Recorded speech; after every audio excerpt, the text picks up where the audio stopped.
El Señor esté con ustedes. Lectura del Santo Evangelio según San Marcos.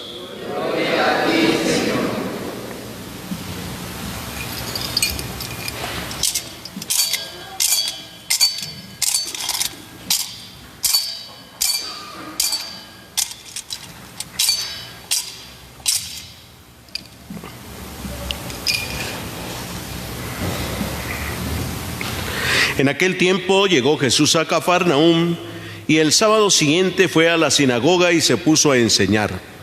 Los oyentes quedaron asombrados de sus palabras, pues enseñaba como quien tiene autoridad y no como los escribas.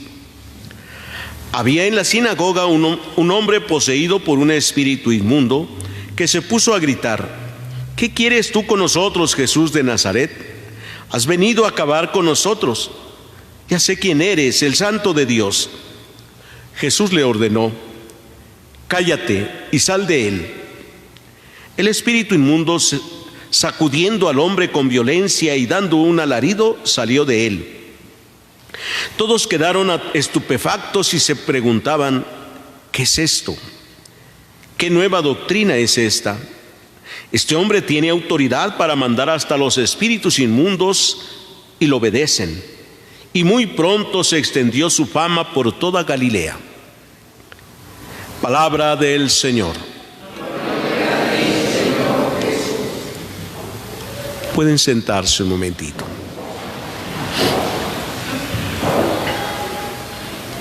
Queridos hermanos, en este domingo, el Evangelio que hemos escuchado nos coloca en el inicio del ministerio de la vida de Jesús.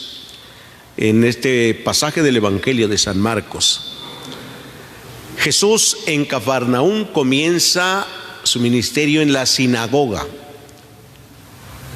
La sinagoga es el lugar común que tienen los judíos para reunirse para la oración y para la escucha de la palabra, para la enseñanza, para la catequesis.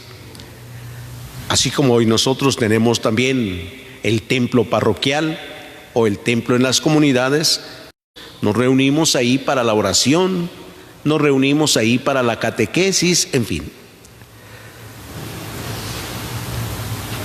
Todos los sábados acostumbraban los judíos reunirse en la sinagoga. Jesús llegó ahí ese día sábado y comenzó autoridad. En cambio, Jesús enseña y dice: habla como quien tiene autoridad. ¿Quién es este? La predicación era distinta. Y es que cuando Dios habla, el hombre se doblega. Vemos en el Antiguo Testamento cómo el pueblo judío sabía tener la grandeza de Dios. Sin embargo, Dios les hablaba a través del fuego, de la nube, de la tempestad, de los truenos. Dios hablaba. Ya se habían cansado y le dijeron a Moisés: ya no queremos oír a Dios con ese fuego, tenemos miedo a morir, mejor que nos hable a través de un profeta. Y Dios le dijo a Moisés: está bien, voy a hablarles a través del profeta. Y todo lo que yo diga, lo haré a través de él. Y así surgieron todos los profetas. Dios fue hablando a través de ellos. El pueblo a veces hacía caso y a veces no. El profeta les anunciaba lo que Dios decía. Hasta que llega la plenitud de los tiempos, envía a su Hijo Jesucristo, a quien confundieron con un profeta. Pero Juan el Bautista les dijo: es más que profeta. Y cuando Jesús habla, entonces su voz, su palabra, es capaz de mover hasta lo más escondido. Allí en la sinagoga está un enfermo, un endemoniado. ¿Cómo se imaginan que estaría el endemoniado adentro de la sinagoga? ¿Cómo estaría? Tranquilito, ¿no? así como estamos ustedes y yo, sentaditos. ¿No? Pues estaba sentadito ahí también. No se veía nada extraordinario, normalito, así se veía. Pero Jesús conoce bien, y conocía y sabía que ahí estaba este endemoniado. Pero también el demonio sabía quién era Jesús. ¿Sí? Y dijo, este ya viene a acabarnos. Cuando Jesús comienza a hablar, el demonio también habla. Y entonces le dice, ya sé quién eres tú, el Santo de Dios. ¿Qué quieres con nosotros? ¿Has venido a acabarnos? Inmediatamente Jesús le manda, cállate y sal de él. No dejó que los demonios hablaran, porque sabían quién era él. Entonces la gente se quedó asombrada de lo que Jesús estaba haciendo. Ya no solo dijeron, este habla como quien tiene autoridad, este sí. O como dicen algunas personas cuando les hablan bien derecho, dice, este sí nos dice las cosas como son, derechas, no anda con rodeos. Duele, nosotros decimos, la verdad duele, ¿sí? Pero es la verdad. Incomoda, pero es la verdad. La gente se admiró y dijo, ¿quién es este a quien hasta los demonios lo obedecen? Estaban admirados de lo que Jesús estaba haciendo, cómo se estaba manifestando. Pero esto nos enseña que ha venido Jesús para liberarnos de toda clase de apego, de toda clase de estar unidos o tomados de la mano incluso del demonio.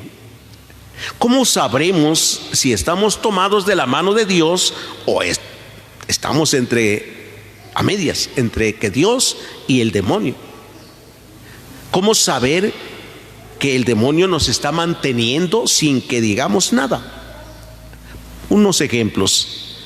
Primero, podemos ir a la misa y escuchar bien la palabra de Dios, estar sentaditos, no decir nada y regresarnos tranquilamente. Pero podemos ir a misa y estar de acuerdo con cosas que no son conforme a lo que Dios quiere. ¿Cómo qué? Si tú vas a la misa, escuchas a Dios, escuchas su palabra, dices estoy con Dios, no puedes estar en favor del aborto. Esa es una señal muy clara. El que dice yo sí creo en Dios, yo sí voy a la misa, pero también estoy de acuerdo con el aborto, y puedes dar muchas razones, muchas justificaciones convincentes incluso, pero que no va con Dios, no va. Es estar tomados de la mano del demonio, estar como aquel endemoniado en la sinagoga, igual estar en la misa pero tomado de aquel, o sea, teniendo en la mente, en la cabeza, en el corazón metido eso de que estoy a favor de esto. Alguien puede estar aquí en la misa y viviendo la injusticia tan grande, ¿sí? Sabiendo que está robando en donde esté, en la empresa, en el gobierno, en donde esté. Si es que está robando, está tomado, el demonio lo tiene ahí tranquilo, ¿sí? Hasta que no le dicen de manera directa y resalta, entonces pues le dirán cállate y sal de él, ¿sí? Alguien puede estar también bien muy tranquilo yendo a la misa sin ofender a nadie, sin decir quién eres, ya sea que has venido a acabar con nosotros, eres el Hijo de Dios. Y Jesús le dijo cállate, es porque estamos atados hacia Él. Pidámosle a Dios que venga a liberarnos entonces de todas estas ataduras, que expulse de nosotros aquello que no nos deja ser libres, que no nos deja vivir en paz. Pidámoselo todos hoy en esta celebración, que así sea. El Señor esté con ustedes. Lectura del Santo Evangelio según San Marcos. En aquel tiempo, después de atravesar el lago de Genesaret, Jesús y sus discípulos llegaron a la otra orilla, a la región de los Gerasenos.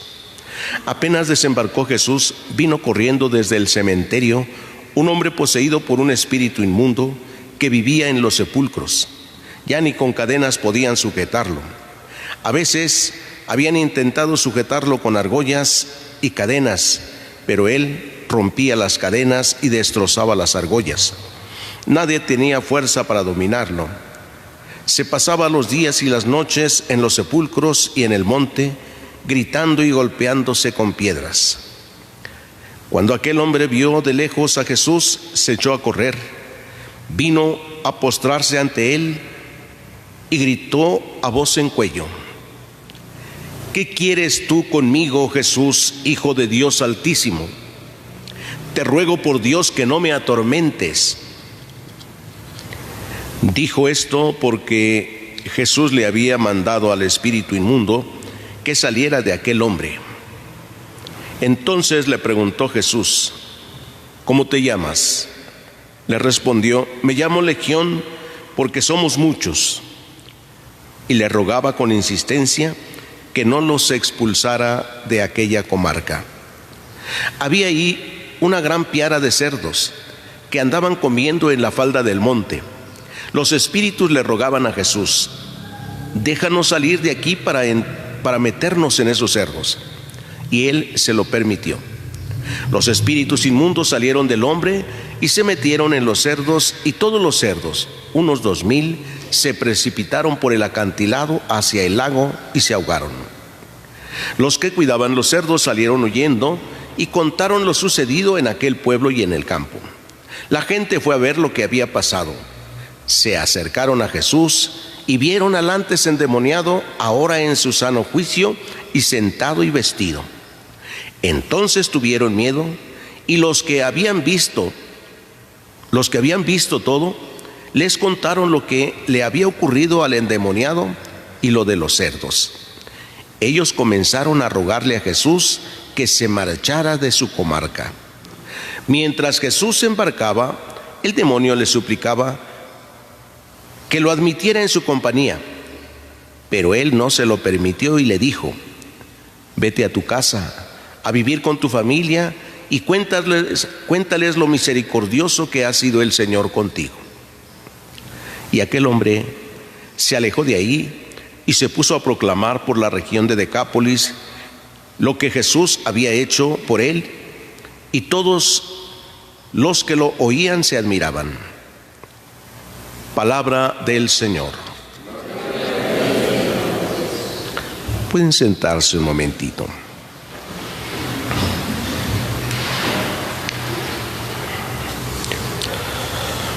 Este pasaje del Evangelio de San Marcos que hemos escuchado nos presenta a Jesús caminando ahora hacia el lago de los Gerasenos, dice. Y Jesús va con sus discípulos.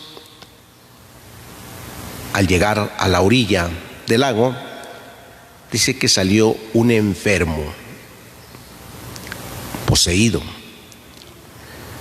En la antigüedad, muchos enfermos se consideraban poseídos o una enfermedad como consecuencia de un castigo por su mala vida, por su mal comportamiento.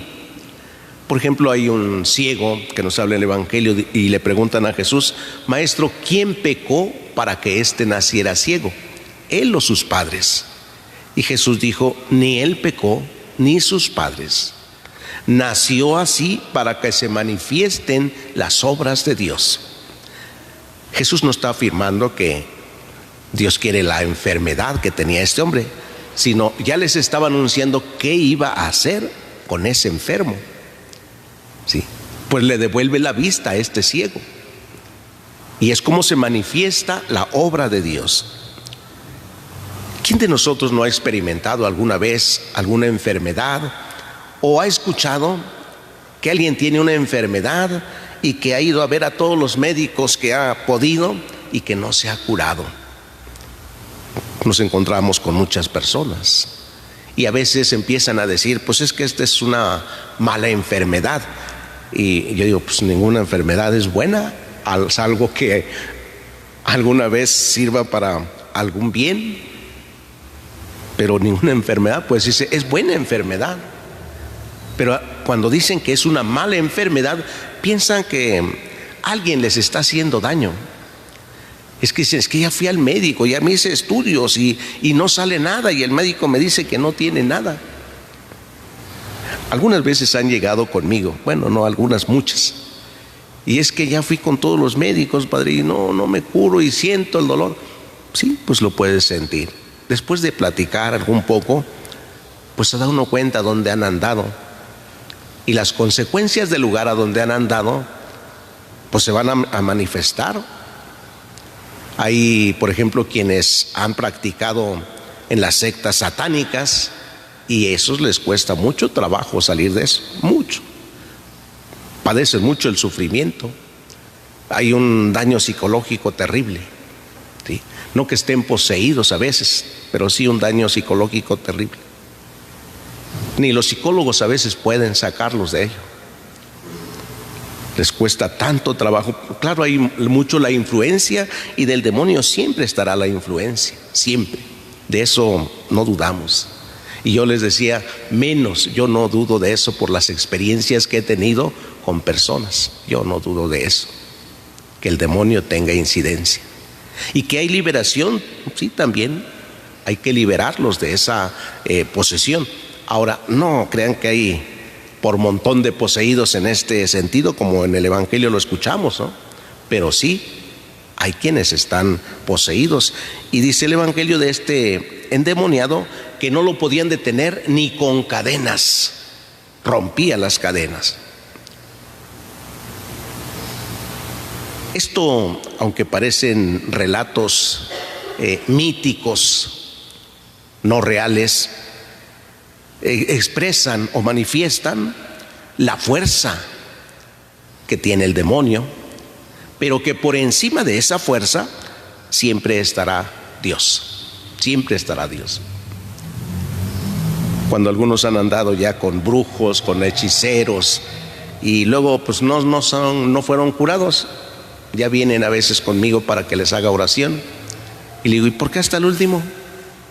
Ya te fuiste con todos primero y ahora vienes aquí ya.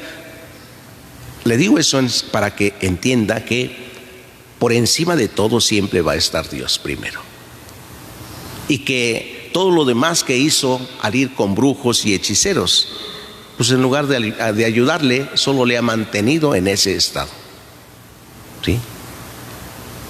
Solo les mantiene en ese estado de dolor, de sufrimiento. Y se requiere entonces una entrega a Dios. Este endemoniado que liberó Jesús de una legión, después de que fue liberado, quiso seguir a Jesús, pero Jesús no se lo permitió. Le dijo, ve con tu familia, vete con tu familia, ve a darles testimonio y cuéntales lo misericordioso que ha sido Dios contigo.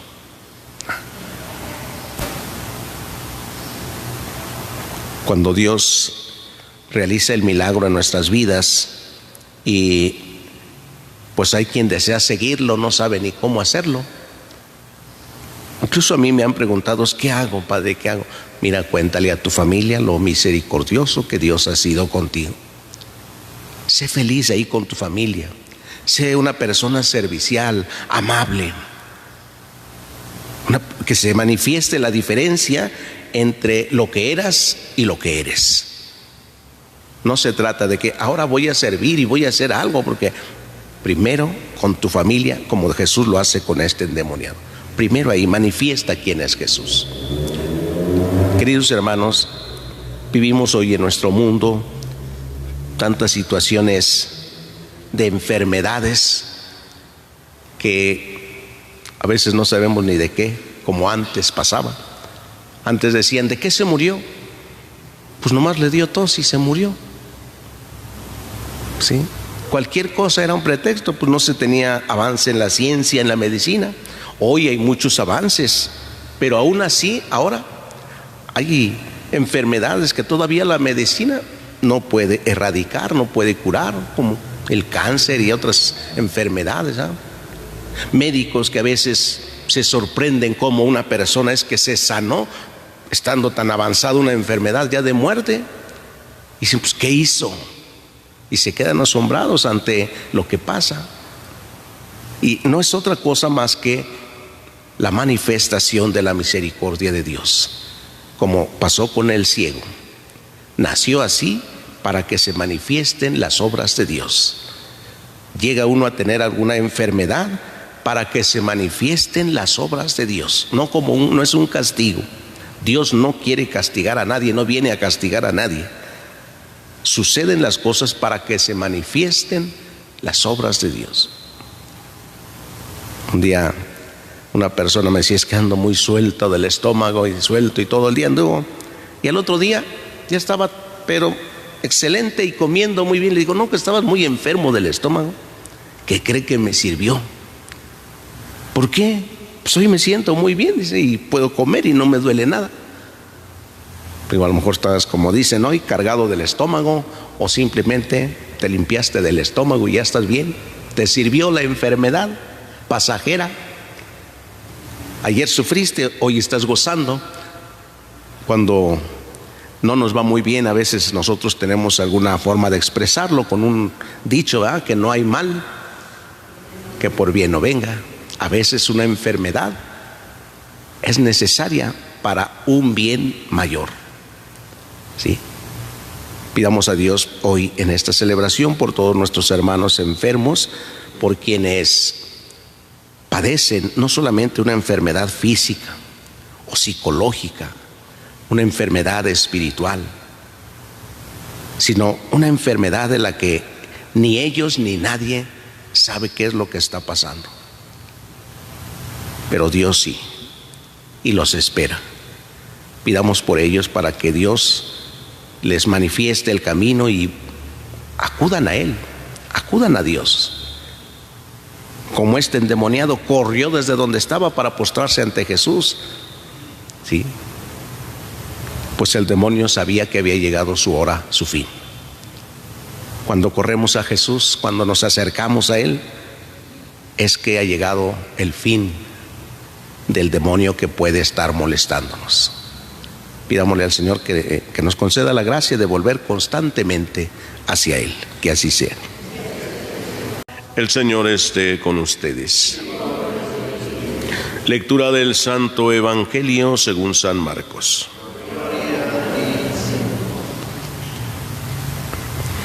En aquel tiempo, cuando Jesús regresó en la barca al otro lado del lago, se quedó en la orilla y ahí se le reunió mucha gente. Entonces se acercó uno de los jefes de la sinagoga llamado Jairo. Al ver a Jesús, se echó a sus pies y le suplicaba con insistencia: mi hija está agonizando, ve a imponerle las manos para que se cure y viva. Jesús se fue con él y mucha gente lo seguía y lo apretujaba. Entre la gente había una mujer que padecía flujo de sangre desde hacía 12 años.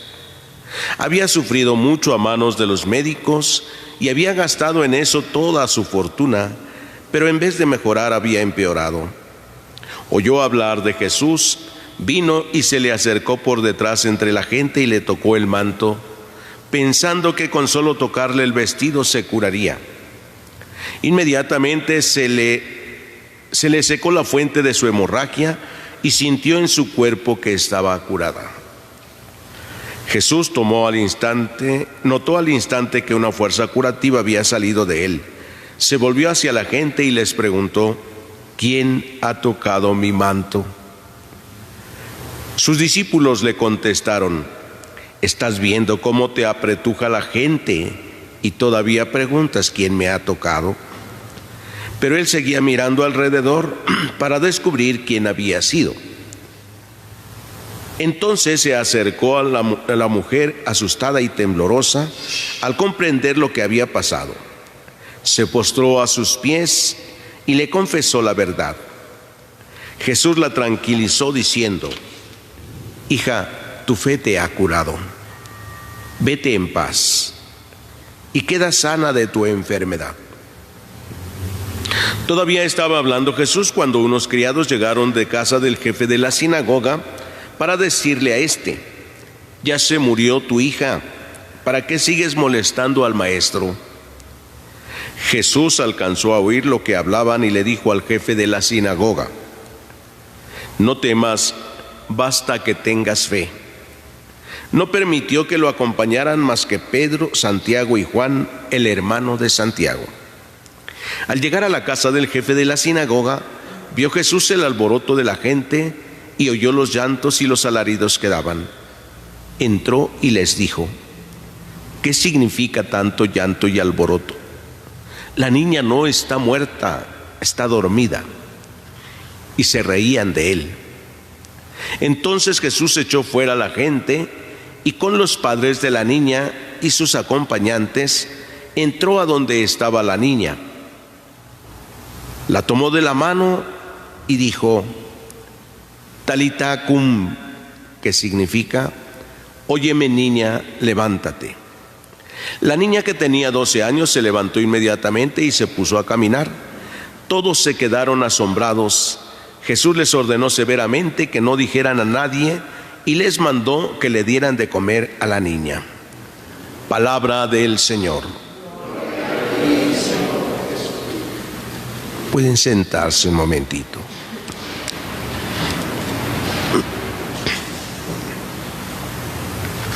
Queridos hermanos, hemos venido escuchando del Evangelio de San Marcos la enseñanza de Jesús por medio de este evangelista, San Marcos. Cómo nos ha ido llevando paso a paso en este actuar de Jesús. Y nos ha dado hasta este momento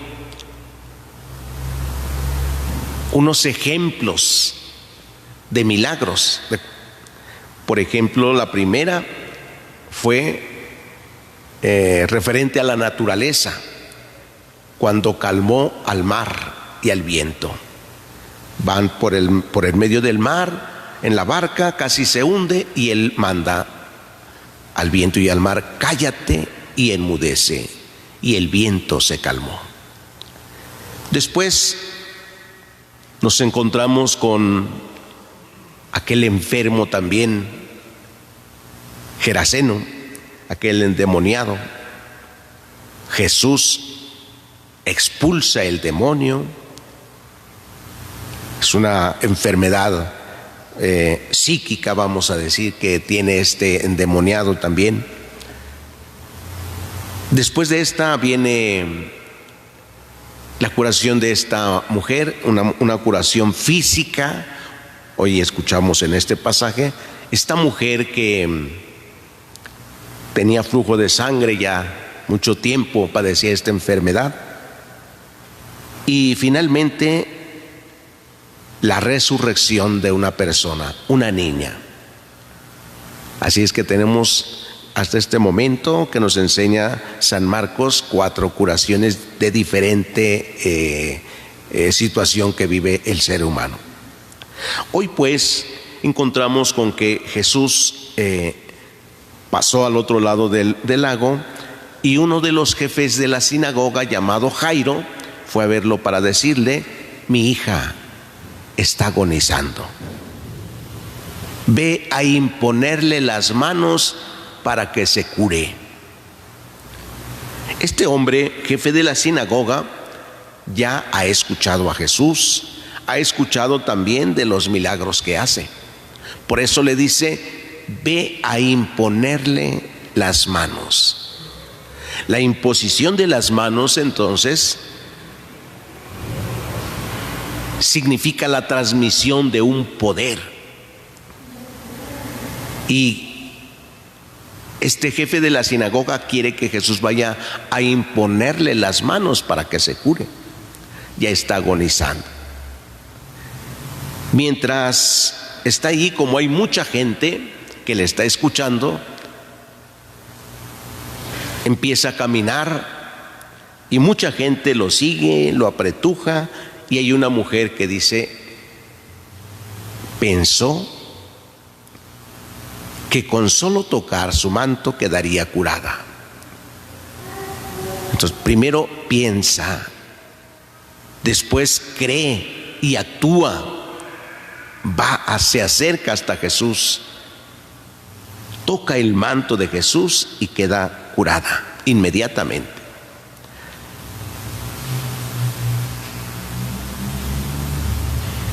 Cuando Jesús se da cuenta de esto, dice el Evangelio, pregunta: ¿quién me ha tocado? Y los discípulos no entienden y le dicen: ay, ves que hay tanta gente que te apretuja y tú todavía preguntas quién me ha tocado. ¿No? Pero esto nos lleva a preguntarnos también: ¿por qué mucha gente que se acerca a Dios, que se acerca a Jesús, no recibe el beneficio que necesita y que le está pidiendo incluso? ¿Por qué? De la gente que seguía a Jesús había muchos enfermos, lo tocaban. ¿Por qué no quedaban curados todos esos enfermos? La actitud de la mujer es muy distinta a los demás. La mujer tenía verdadera fe, no iba con dudas. Si hoy muchas personas que se acercan a Dios y le piden no reciben, es porque no saben pedir, como nos dirá después Jesús otra vez. Nos va a decir: si piden es que no saben pedir. ¿Cómo no sabemos? No. Primero tienen que pedir al Espíritu Santo, que el Espíritu habite en ustedes y Él les enseñará lo que deben pedir. Esta mujer, llena de fe verdaderamente, se acercó, pensó que con solo tocarle el manto, con eso quedaría curado. Y aquí no hubo duda en ella. Tanto que Jesús alaba su fe y le dice: no temas, tu fe te ha curado. Miren que no le dice Jesús: ya te curé, ya te di la salud. No, mujer, no tengas miedo, tu fe te ha curado. ¿Por qué los demás no recibieron eso? No había fe.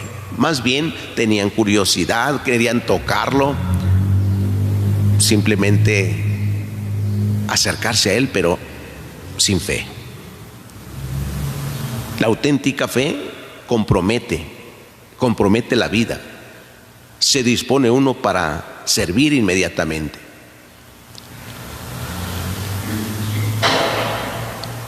Después de que sucede esta curación, parece que se había olvidado la niña enferma.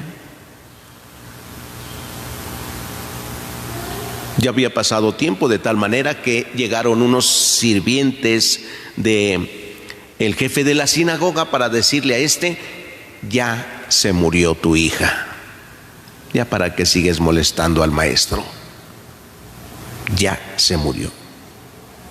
Fueron a darle la noticia que había muerto. Jesús sabía que la niña había muerto ya, porque Él mismo es quien le dice al jefe de la sinagoga: ten fe, ten fe, no temas. ¿Sí? Cuando se puso en camino Jesús y llegó a la casa, dice, entró y les dijo: ¿qué significa tanto llanto y alboroto? La niña no está muerta, está dormida. Y se rieron de él.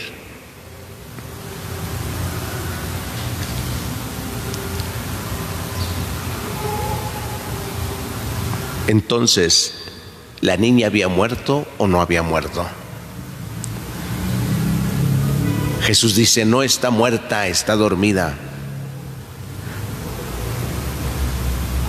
Todos sabían que estaba muerta. Todos sabemos cuando alguien ya murió, ¿no? Y hasta queremos comprobar que una persona ya murió. Cuando no se alcanza a ver, dicen: Pónganle el espejo a ver si acaso todavía respira y se ve en el espejo cuando alguien respira. Tómenle el pulso a ver si acaso. Traten de ver si el corazón sigue palpitando. Ya no daba nada, ni pulso, ni corazón, ni nada. Por eso estaban llorando. Entonces Jesús mandó que salieran todos y le dijo a la niña: óyeme, niña, levántate. Óyeme, es decir, que la palabra de Jesús, la voz de Jesús es vida. La palabra de Jesús es vida. Por eso, óyeme, yo te lo mando, levántate. Así le dijo también al paralítico: levántate, toma tu camilla y vete a tu casa. Levántate, le dijo a la niña. Inmediatamente la niña se puso en pie. Todos se quedaron asombrados y Jesús les dijo, les pidió, les ordenó severamente que no contaran a nadie eso que había hecho.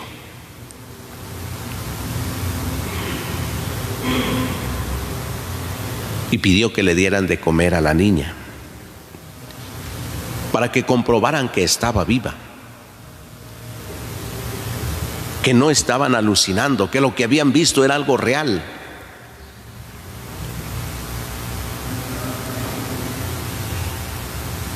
¿Cómo es que ellos se rieron, se burlaron de Jesús? Estaban escuchándolo, ya habían escuchado hablar de él y no creían. Queridos hermanos, hoy hemos escuchado hablar mucho de Jesús. Sabemos muchas cosas de él. Todo lo que los evangelios nos enseñan. Pero quizás nos falte también la fe. Seguimos dudando de él todavía, dudando de Dios. Es que Dios no me hace caso. Es que Dios no me escucha. Es que Dios no le importa mi vida.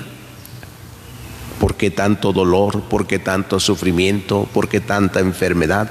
Seguimos dudando y seguimos sufriendo. La duda nos hará sufrir siempre. La fe nos dará la paz y la confianza en Dios. Pidámosle pues al Señor que nos fortalezca en nuestra fe y que a veces sepamos que con solo ir al sagrario y estar allí un momento, la fe, si vamos a ir ahí con fe, aunque no digamos nada, el Señor sabe lo que necesitamos. ¿Sí? Jesús sabía lo que necesitaba el jefe de la sinagoga y le dice: basta con que tengas fe. Que ya te avisaron que murió tu hija, que basta con que tengas fe. Espera. Ya no dijo nada ese hombre. No le pidió más a Jesús. Solo le hizo caso. Esperó, tuvo fe, sabía que Jesús haría lo que mejor conviniera. Pidámosle que nos conceda esta gracia entonces de fortalecer nuestra fe y cada vez que nos acerquemos a Él, pues sea con la verdadera y auténtica fe y no con el interés mezquino de recibir algunas cosas o beneficios meramente humanos. Dejemos que sea Dios el que actúe y Él hará las cosas como mejor nos convenga. Que así sea. El Señor esté con ustedes. Lectura del Santo Evangelio según San Marcos. En aquel tiempo Jesús se puso a enseñar otra vez junto al lago y se reunió una muchedumbre tan grande que Jesús tuvo que subir en una barca. Ahí se sentó mientras la gente estaba en tierra y junto a la orilla. Les estuvo enseñando muchas cosas con parábolas y les decía: escuchen, salió el sembrador a sembrar. Cuando iba sembrando, unos granos cayeron en la vereda, vinieron los pájaros y se los comieron. Otros cayeron en terreno pedregoso donde apenas había tierra. Como la tierra no era profunda, las plantas brotaron enseguida. Pero cuando salió el sol se quemaron y por falta de raíz se secaron. Otros granos cayeron entre espinas. Las espinas crecieron, ahogaron las plantas y no las dejaron madurar. Finalmente los otros granos cayeron en tierra buena. Las plantas fueron brotando y creciendo y produjeron el 30, el 60 y el 100 por uno. Y añadió Jesús: el que tenga oídos para oír, que oiga. Cuando se quedaron solos, sus acompañantes y los 12 le preguntaron qué quería decir la parábola. Entonces Jesús les dijo: a ustedes se les ha confiado el secreto del reino de Dios. En cambio, a los que están fuera, todo les queda oscuro. Así, por más que miren, no verán. Por más que oigan, no entenderán, a menos que se conviertan y sean perdonados.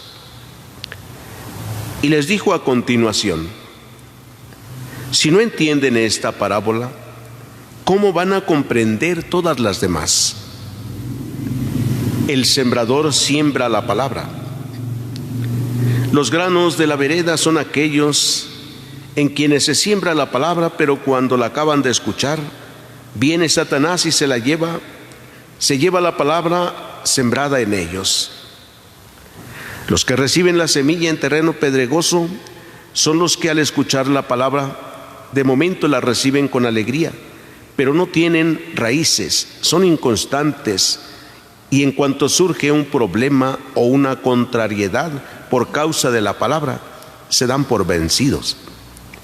Los que reciben la semilla entre espinas son los que escuchan la palabra, pero por las preocupaciones de esta vida, la seducción de las riquezas y el deseo de todo lo demás que los invade, ahogan la palabra y la hacen estéril. Por fin, los que reciben la semilla en tierra buena son aquellos que escuchan la palabra, la aceptan y dan una cosecha, unos de 30, otros de 60 y otros del 100 por uno. Palabra del Señor.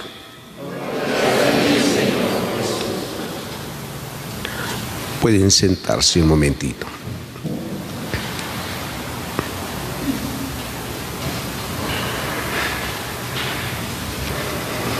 Hemos escuchado en estos días otra parábola también, en la que Jesús dice que el reino de los cielos se parece a el sembrador que siembra la semilla y sin saber cómo, la semilla germina y crece. Y crece hasta llegar a ser un arbusto donde los pájaros pueden anidar en sus ramas, a su sombra. Crece y produce el fruto. Hoy nuevamente dice, Jesús les habló con parábolas, y entre ellas está esta parábola otra vez del sembrador. Jesús va a insistir siempre en la siembra.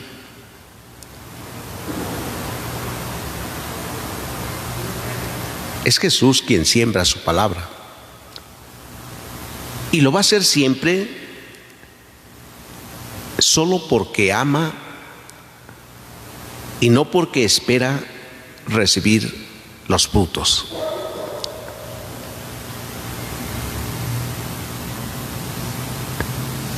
Cuando alguien ha tenido la experiencia de ver a los sembradores, a los que trabajan en el campo, sabrá que a veces le decimos a alguna persona: oye, ¿para qué siembras? Ya llevas varios años sembrando y casi ni recoges nada. Porque no son tierras a veces muy fértiles, pero siguen sembrando, o siembran en lugares donde viene la lluvia, inunda las cosechas y no recogen cosecha. ¿Para qué sigues sembrando? No recoges cosecha ahí. Y no dejan de hacerlo. Quizás algunos conocen esta salida llegando a Ixtlahuaca en el río, como tantos años la gente sembraba y se inundaba todo. No levantaban cosecha porque se inundaba y se echaba a perder la cosecha. Y no dejan de sembrar. Algunas veces han logrado recoger un poco, pero no dejan de sembrar. Y cuando les pregunto, ¿no? ¿Y por qué? Es por el amor a la tierra. Tienen amor a la tierra. Siembran sin esperar que haya cosecha. Y si la hay, disfrutan muchísimo, Sí hay trabajadores que siembran con mucho cariño la tierra y la trabajan y cosechan bastante, a veces, aun cuando pareciera ser que no va a haber cosecha, ¿sí? Y muy buena cosecha. Yo veo pues que Dios es el sembrador, que pone la semilla siempre en nuestro corazón, su palabra, aunque no dé cosecha, no dejará de sembrar. Lo que nosotros tendríamos que pensar es si en el corazón nuestro, donde Dios deposita su semilla, si germina esa semilla. Cuando la semilla germina, nuestra actitud comienza a ser diferente. No puede germinar una semilla donde hay un terreno infértil o lleno de piedras, de espinas. Es decir, en una persona donde el corazón está lleno de odios, de resentimientos, de envidias, de frivolidad, no puede crecer. Puede germinar así, pero no crece, no hay fruto. Debe haber un buen terreno. Dicen algunos que cuando el hombre muere por un infarto, ¿qué es lo que ha pasado? El infarto no se da de momento, ¿ah? Más bien antes han dejado algunas arterias de bombear, de trabajar, y no bombean bien la sangre. Han dejado de hacerlo.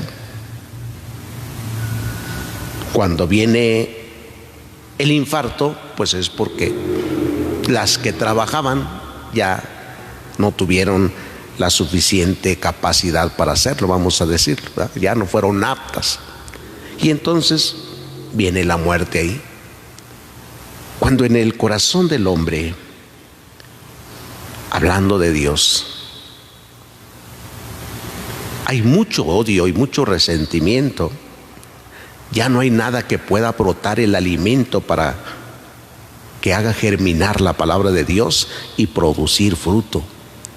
Cuando hay corajes, odios, envidias, se va muriendo poco a poco. Y entonces dicen, pues ya para qué voy a misa, para qué me confieso, para qué voy a la comunión, para qué rezo, para qué.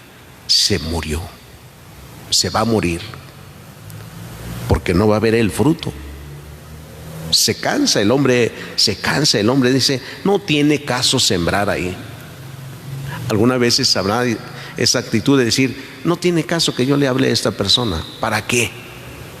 Si esta persona ni cambia, si esta es la misma, no tiene caso que yo siga insistiendo. ¿Sí? Y a veces es la expresión nuestra es esa. Este ya no cambia, esta persona ya no cambia, ¿para qué? ¿Para qué rezas por él si ya no va a cambiar? ¿Para qué rezas por él si va a seguir siendo el mismo? Ya te cansaste, ya llevas mucho tiempo rezando por esta persona y sigue siendo igual, como si no hicieras nada. Pues hoy Jesús nos enseña a seguir sembrando y seguir regando la semilla, a seguir insistiendo, pidiendo la gracia de Dios por la conversión de aquella persona que tú crees que nunca va a cambiar. Seguir orando. Hemos de seguir orando por la paz del mundo, por tantas personas que se dedican a hacer daño, en lugar de recordar y quejarnos solamente, pedir por ellos. No dejemos de sembrar como lo hace Jesús, por amor a nosotros. porque somos sus hijos y ha decidido sembrar siempre su palabra en nosotros, aunque muchas veces no haya fruto. Sabiendo incluso Él que las preocupaciones de esta vida nos impiden que la palabra dé fruto. No dejará de sembrar. Démosle pues gracias a Dios por tener tanta paciencia con nosotros. Esa paciencia es la manifestación de amor de Dios por nosotros. Que nos conceda la gracia de aprender a amar también con paciencia. Pidámoselo todos en esta celebración, que así sea. El Señor esté con ustedes. Lectura del Santo Evangelio según San Marcos.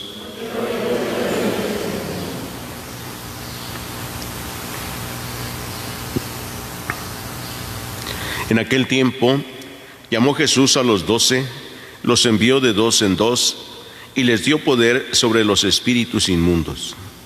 Les mandó que no llevaran nada para el camino, ni pan, ni mochila, ni dinero en el cinto, sino únicamente un bastón, sandalias y una sola túnica.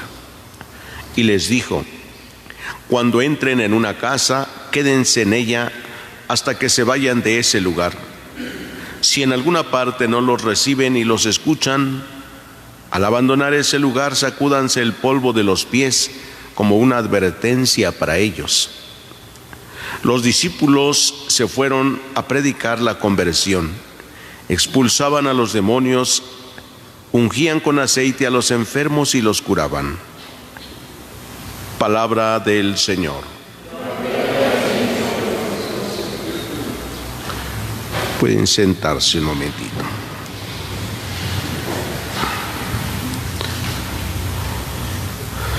Queridos hermanos, este pasaje del Evangelio que hemos escuchado de San Marcos es como un resumen de varios envíos que ha hecho ya Jesús a sus apóstoles, pero San Marcos lo pone así de una manera muy resumida, diciendo que Jesús llamó a los 12. No estamos ahora frente a la llamada personal que ha hecho Jesús a sus discípulos, porque ya saben que primero llamó a Andrés y Simón, que estaban pescando, y les dijo: vengan, síganme. Y después fue llamando a los demás poco a poco. Cuando Marcos dice que llamó a los 12, es porque ya han aprendido de él la misión, ya saben lo que tienen que hacer. Y también seguramente que se han dado cuenta de los errores que han cometido en la misión. Y poco a poco Jesús va corrigiendo a sus discípulos cómo tienen que hacerlo. Por eso San Marcos dice que los envió de 2 en 2. Ahora ya viene una instrucción precisa: van a ir de 2 en 2, nadie solo, de 2 en 2. Ya a la enseñanza es que nadie puede caminar solo, nadie puede llevar una enseñanza solo, pues no es propia, se les confía. Y además porque entre 2 la autoridad se manifiesta, el testigo, o sea, si uno habla, el otro da el testimonio también, es testigo de lo que está hablando uno.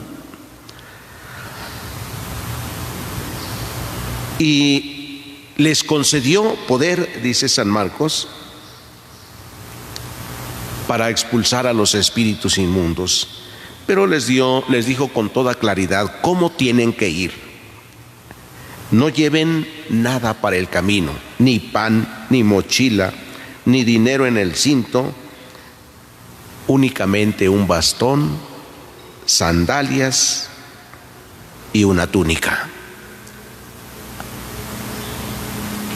No son reyes, príncipes, gobernantes los que van a anunciar el Evangelio. No necesitan nada. Cuando dice Cuando entren en una casa, quédense ahí, coman y beban de lo que les den. O sea, no se preocupen, porque todo trabajador tiene derecho a su salario, y entonces a donde vayan, pues tienen el derecho ustedes de comer de ahí. No lleven dinero, no necesitarán nada, todo se los darán. Y es que cuando Dios envía a sus apóstoles a predicar, pues nosotros podemos imaginarnos hoy a los misioneros, no en tierras lejanas, sino en medio de nosotros, ¿sí? Los misioneros han de ir para anunciar a Jesús con el testimonio y con la palabra, con la autoridad misma de Jesús, hacer lo mismo que hizo Jesús. Jesús no les enseñó algo que tenían que decir solamente, sino lo que tenían que hacer, ¿sí? Sanar a los enfermos, expulsar a los demonios, resucitar a muertos, lo que tienen que hacer. Por eso dice el Evangelio, ellos fueron y predicaron la conversión. ¿Qué les enseñó Jesús? ¿Cuál fue el primer anuncio de Jesús? ¿Con qué palabras comenzó su misión? ¿Recuerdan? ¿Con qué palabras comenzó su misión?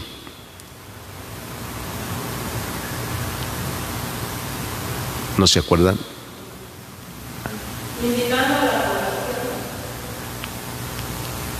Dijo, arrepiéntanse porque el reino de Dios está cerca. Arrepiéntanse. ¿Qué fueron a hacer los discípulos? A predicar la conversión. Predicaron la conversión. ¿Qué dijeron? Bueno, San Marcos ni siquiera nos dice qué fueron a decir los apóstoles. Simplemente dice, fueron a predicar la conversión. ¿Usted cómo invitaría a la conversión si Dios le llama y le envía también a predicar? ¿Cómo invitaría a la conversión? ¿Qué palabras utilizaría? ¿Qué acciones realizaría? A lo mejor las palabras nos saldrían algunas, ¿sí? Hay que creer en Dios, arrepiéntanse, fíjense en su vida, sus pecados y arrepiéntanse. Dios nos ama, Dios nos quiere, en fin, palabras más o menos, ¿verdad?, para invitar a los demás a la conversión, ¿sí? Pero los primeros que tenían que convertirse eran ellos, ¿sí? Pues ya habían salido a la misión, pero no lo habían hecho bien. Por eso Jesús les da indicaciones muy precisas.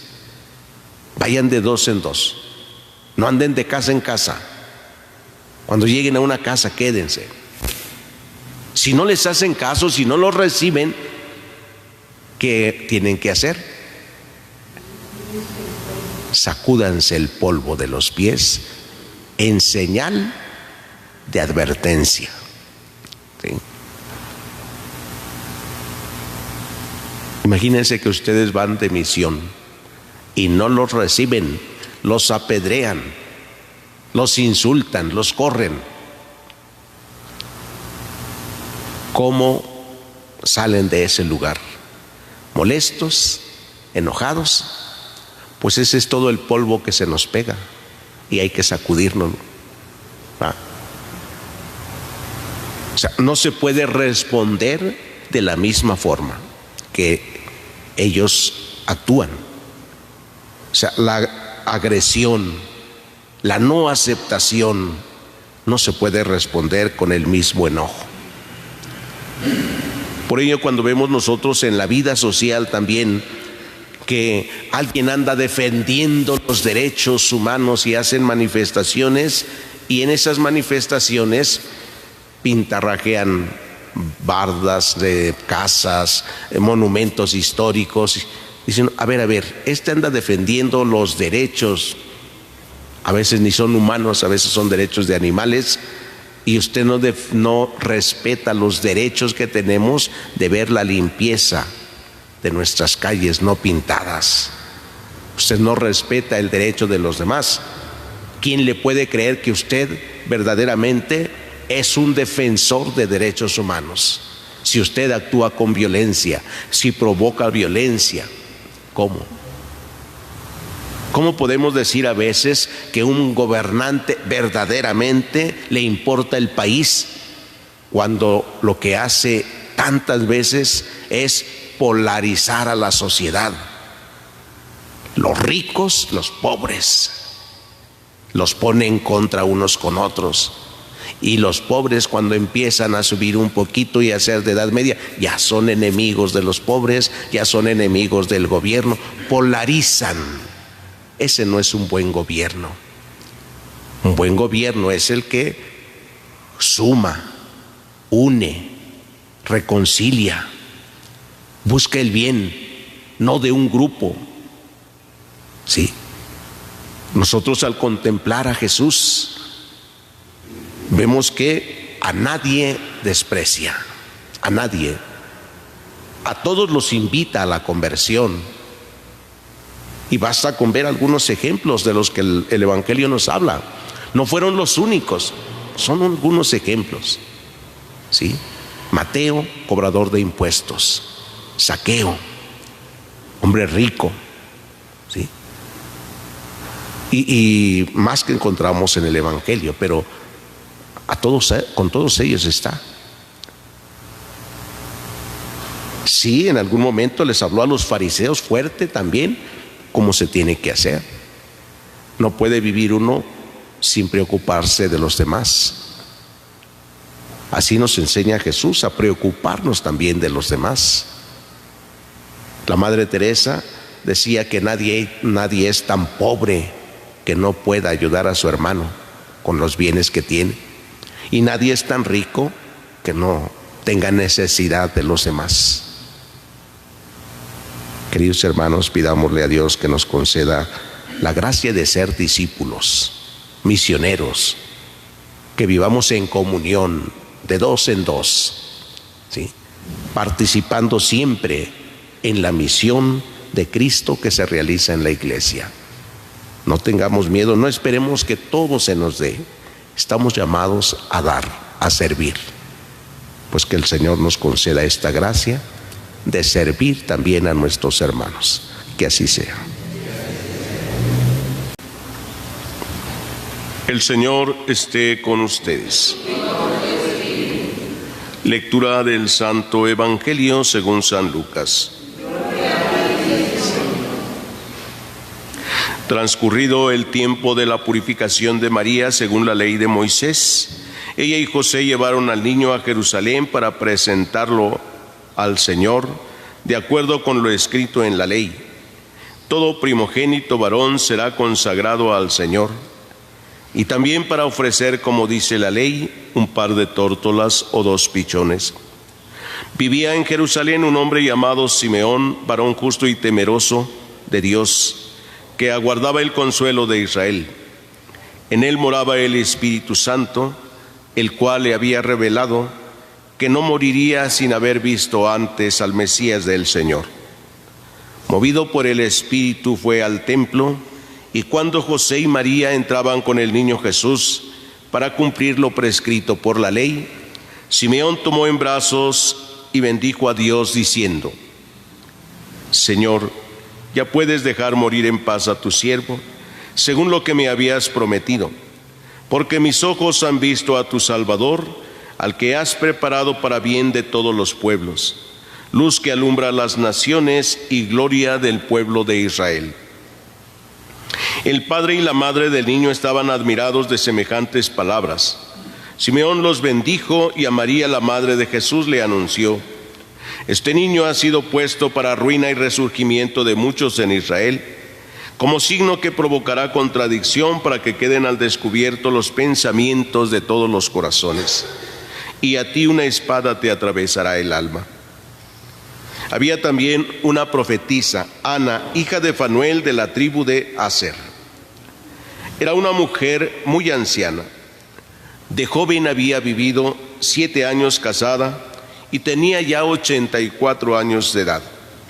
No se apartaba del templo ni de día ni de noche, sirviendo a Dios con ayunos y oraciones. Ana se acercó en aquel momento dando gracias a Dios y hablando del niño a todos los que aguardaban la liberación de Israel. Una vez que José y María cumplieron todo lo que prescribía la ley del Señor, se volvieron a Galilea, a su ciudad de Nazaret. El niño iba creciendo y fortaleciéndose, se llenaba de sabiduría y la gracia de Dios estaba con él. Palabra del Señor. Pueden sentarse.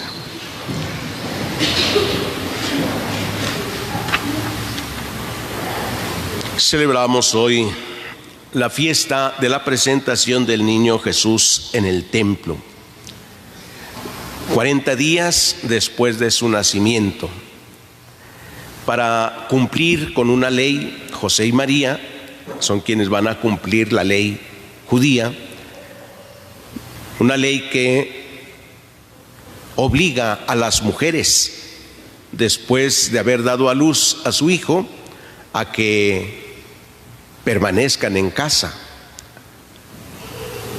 hasta que, pues por cuestiones de salud lo tenían, y pues por cuestión de ley también, que quedaban impuras las mujeres al dar a su hijo a luz por el derramamiento de sangre que habían tenido al dar a luz.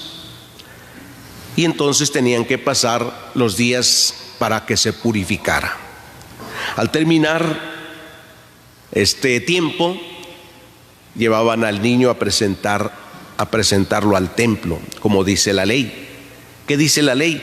Todo primogénito varón será consagrado al Señor. Y pues José y María tenían a su primogénito. Entonces iban a cumplir con la ley. Cuando llegaron al templo, ahí se encuentra un hombre llamado Simeón, hombre justo y temeroso de Dios, que aguardaba la liberación la salvación del pueblo de Israel, y que también Dios le había revelado a él que no moriría sin haber visto antes al Mesías del Señor. Dios le llena de su espíritu, es un hombre justo. Por eso cuando llega José y María, sabe a quién llevan, sabe quién es el niño y sabe mucho de él, porque al presentarlo en su oración le dice: Señor, ya puedes dejar morir en paz, porque mis ojos han visto a tu Salvador.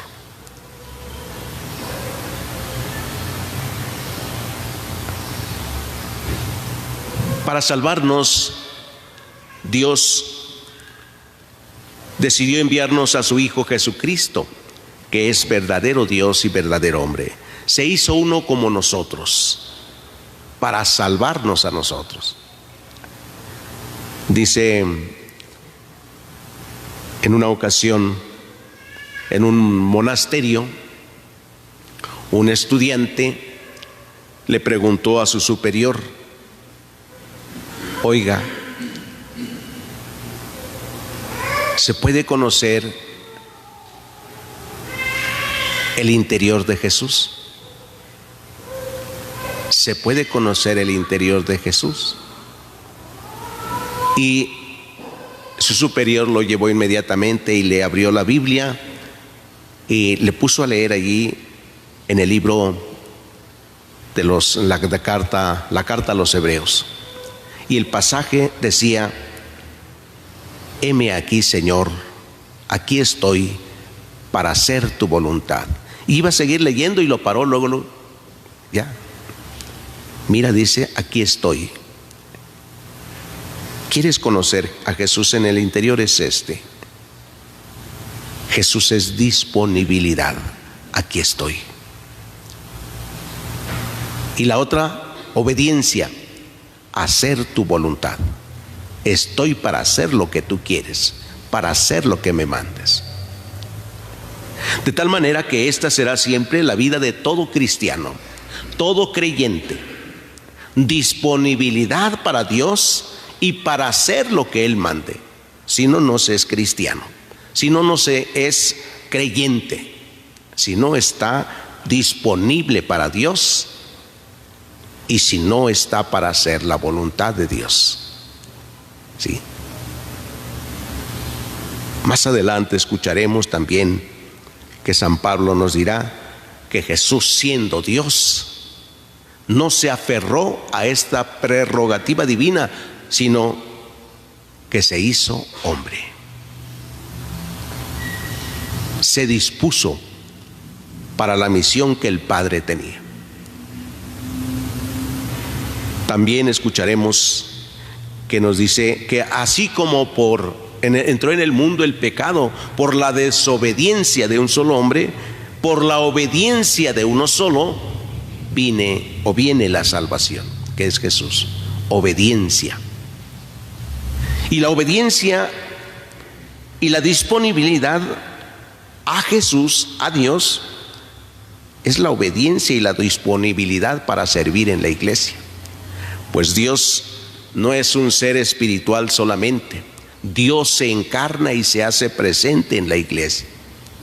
Por eso no será un buen creyente en Jesús, un buen cristiano, si no está disponible para servir a Dios en su iglesia y si no está dispuesto a la obediencia a Dios en la iglesia. Ya Dios así ha querido manifestarse.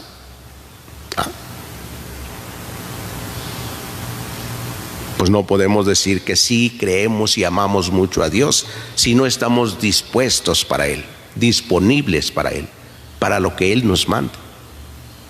Jesús dijo: aquí estoy para hacer tu voluntad.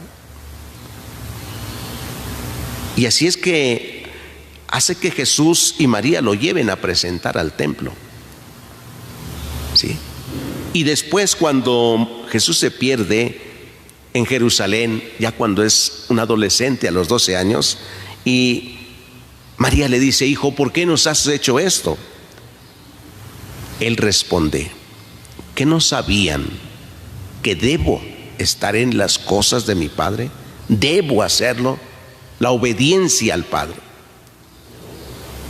Jesús se hizo uno de nosotros y nos enseña que la obediencia a Dios tiene que manifestarse en el servicio a la iglesia. La obediencia de Jesús se manifiesta en el anuncio del reino de Dios, el servicio a su pueblo. Si nosotros, queridos hermanos, hoy traemos una imagen de Jesús niño, hemos encendido una vela como signo de que Jesús es nuestra luz y nuestra salvación,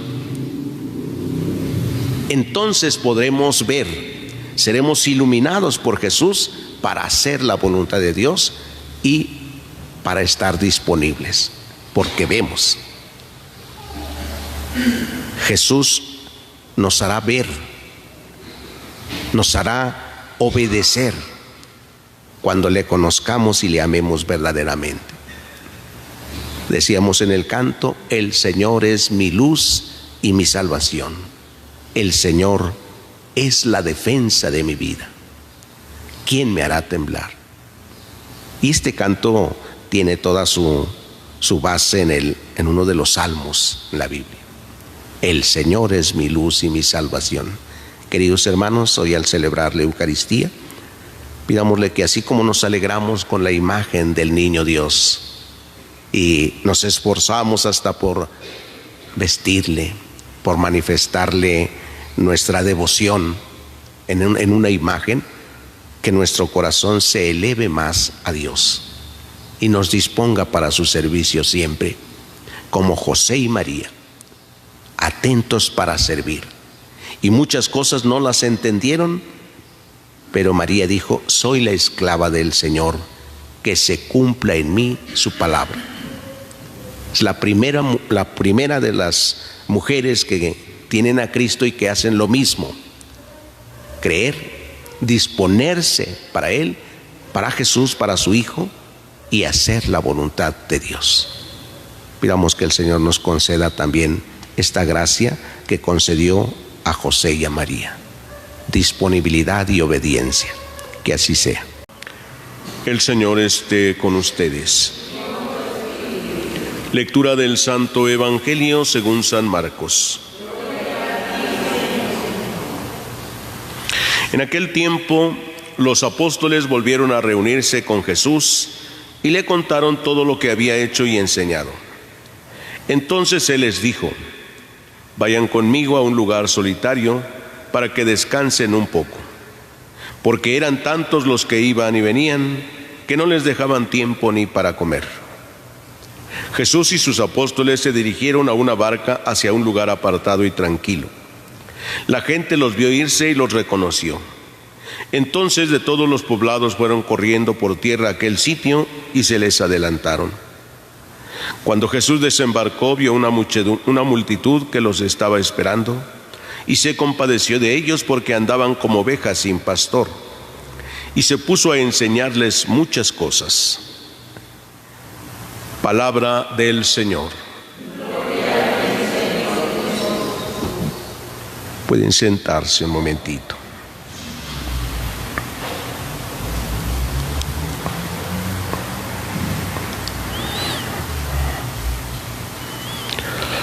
Queridos hermanos, la experiencia de nuestra vida nos hace ver que para realizar ciertas actividades necesitamos siempre la ayuda de alguien,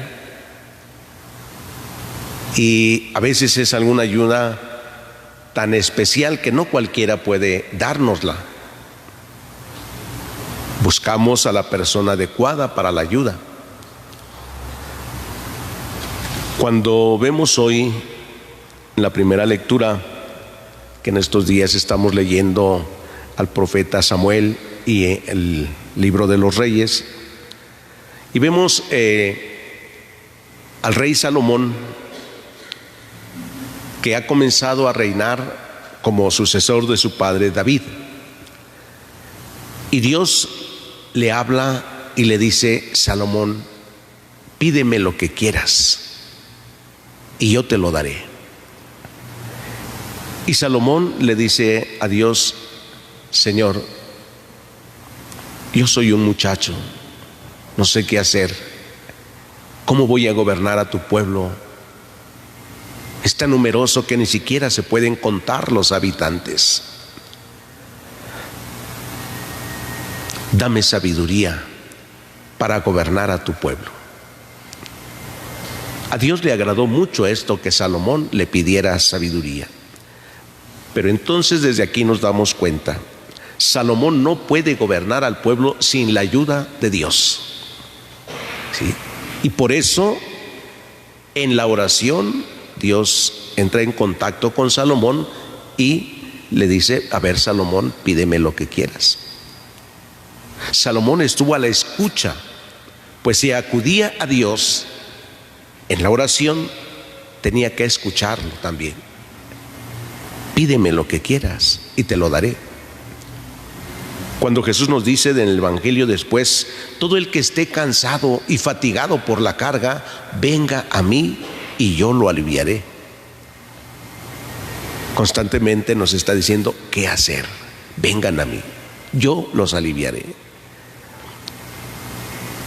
Dios le dice: mira, porque no me has pedido fama, riqueza, te voy a conceder la sabiduría del corazón. Ahí viene entonces sabiduría del corazón, para que sepa cómo gobernar al pueblo. Con eso, ¿para qué quería más Salomón? Con la sabiduría de Dios, seguro que iba a gobernar bien al pueblo, no necesitaba más. Jesús enseña a sus discípulos también hoy en el Evangelio que les dice, después de haber realizado una misión, los discípulos habían ido a realizar una misión y regresan pues seguramente también cansados de ello. Y Jesús les dice: vénganse, vamos a un lugar solitario para que descansen. Cuando nosotros realizamos distintas actividades también nos sentimos cansados y queremos buscar un lugar para descansar. ¿Qué lugares buscamos para el descanso? A veces buscamos un paseo y resulta que después del paseo, en lugar de descansar, regresa uno más cansado. Entonces, ¿dónde quedó el descanso? ¿Sí? A veces busca uno descansar, a lo mejor yéndose hasta alguna fiesta, y terminan más cansados. ¿A qué descanso se refiere Jesús? Él lo hacía. Después de haber atendido a las multitudes, se iba a lugares apartados, solitarios. ¿A qué iba? A orar. La oración es el descanso precisamente. Es en la oración donde se puede descansar. En una ocasión, un obispo cardenal daba unos ejercicios a unos sacerdotes y entre las pláticas les decía: ustedes deben orar 2 horas diarias para poder realizar su misión. Y había un sacerdote que tenía mucho trabajo y él le dice: mire, yo tengo 4 parroquias que atender y tengo todas estas actividades pastorales. Y le empezó a hablar de las catequesis, de los grupos, de las celebraciones, de todo. Pues 4 parroquias. Y después de que lo escuchó el cardenal, le dice: usted no puede hacer 2 horas. Usted necesita hacer 4 horas para poder atender eso. Efectivo. Entre más es el trabajo, más necesitamos orar. Más. Lo mismo pasa en la familia. ¿Cuánto tiempo ora usted para poder ayudar a sus hijos? Aquí está una de las razones por qué las familias se desintegran, porque no oran. Tienen muchísimas actividades los padres de familia, pero no tienen el tiempo para la oración, para el descanso. Y papás se sienten cansados, fatigados, ya no saben qué hacer, problemas económicos, problemas de familia, pero no oran, no descansan en el Señor. Se necesita el descanso en el Señor. Entre más trabajamos, más cansancio y menos frutos. Menos frutos. Hay papás que se cansan de aconsejar, llamar la atención, regañar, en fin, a los hijos, y no tienen frutos. Parece que es peor todavía. No oran, no oran. Jesús se lleva a sus discípulos constantemente a lugares solitarios para que descansen, es decir, para que oren. Y entre más sean nuestros problemas, nuestros cansancios, más oren. Por eso de Jesús decía: el que esté cansado y fatigado, venga a mí, deje todo lo que está haciendo, venga a mí y yo le daré descanso.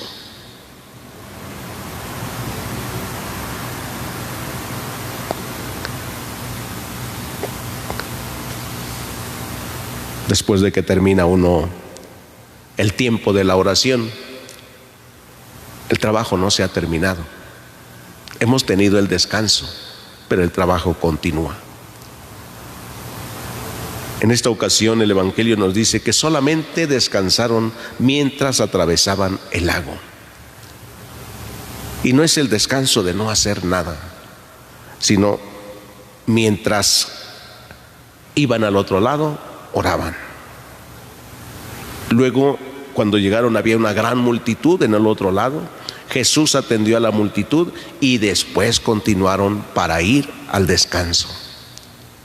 El descanso es orar, un lugar solitario para orar.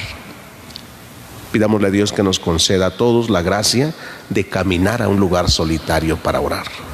Ir a un lugar solitario siempre para orar. Empecemos dedicando un tiempo todos los días.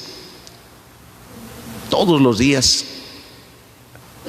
Llueva o truene, digan, hoy voy a estar en mi oración. A esta hora. Voy a dedicar, no para estar reci, así como que oraciones y a ver, ahora qué oraciones hago, ahora qué. No. Simplemente estar en silencio con Dios. Dedicarle un momento a la oración siempre, al descanso en el Señor. Pidámosle que nos regale este don de la oración, que así sea.